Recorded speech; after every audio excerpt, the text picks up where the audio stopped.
In a previous tutorial, we learnt how to tile the floor. Let's now learn how to tile the walls. Just like floor tiling, wall tiling relies on shapes. Indeed, the first thing to do is to let the software know which wall is to be tiled. This could as easily be all the walls as just one. In the following examples, we will place tiles on all the walls. Draw the shape of the room by selecting a wall, right-clicking on it and clicking on Shape. Then, in the Scene drop-down menu, click on Automatic Tiling.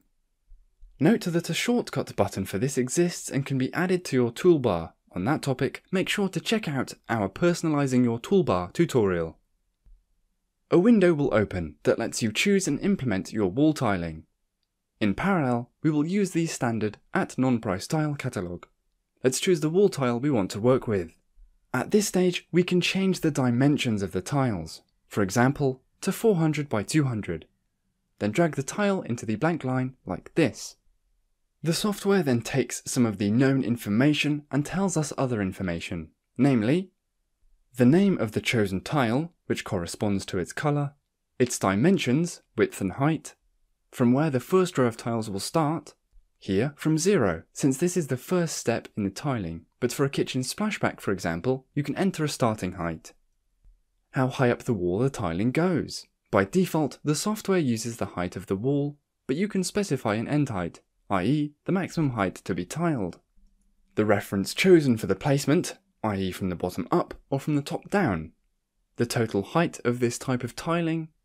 The number of rows of tiles you want. Here you can either choose the number of rows or you can choose the maximum height as seen previously.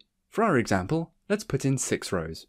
And finally, the angle of the tiling, vertical, horizontal, or diagonal. Clicking Add on top will create another line where you can enter another type of tiling, ideal for adding a frieze for example. In our example, we will add another type of tiling that we will choose from the @nonprice tiles catalog.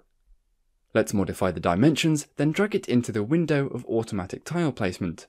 For this, we will choose a vertical place and end it at 2500.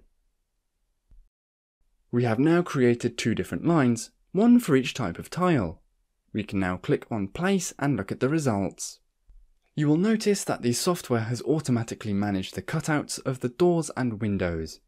At any time, you can change and alter the wall tiling by going back to the automatic tile placement window. Also note that you can use this function to place plinths in your project.